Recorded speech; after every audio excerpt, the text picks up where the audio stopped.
UOG professor Dr. Mike Carson and a team of UOG and UH students are documenting the forgotten Latte site of Litekyan, or Ritidian. This site is sort of forgotten, I would say, for a long time. Hans Hornbostel put it on the archaeological map back in the 1920s. But Hans Hornbostel was not a trained archaeologist, and he did not properly document the site. It was just like a large polygon on the map saying that there are Latte inside there, and we don't know how many, we don't know what they look like, we don't know what else is there.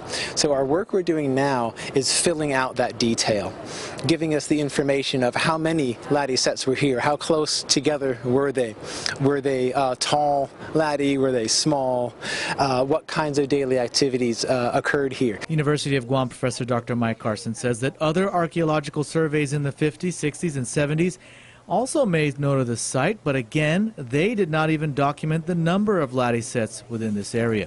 So the area sat largely undocumented and largely unvisited until just recently, when Dr. Carson and the employees of the Ritidian Wildlife Refuge decided to go into this area of the Ritidian jungle and find exactly where these Latte sites were. Brian Leon Guerrero and I were walking back and forth and found it, and Brian can't be with us today, but he was largely responsible for the effort that went into finding this site. Carson says they have already identified at least 15 Latte sets in this area alone.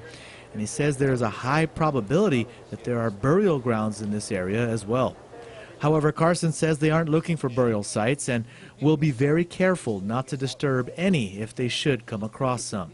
Also, some students from UH and some former and current UOG students are helping with this survey. Hopefully, a lot of the younger Chamorros and Gomanians get to learn about this site and come here and actually take part. There's a lot of things that we can reconstruct, and it will give more insights for present-day Chamorro culture about how they're...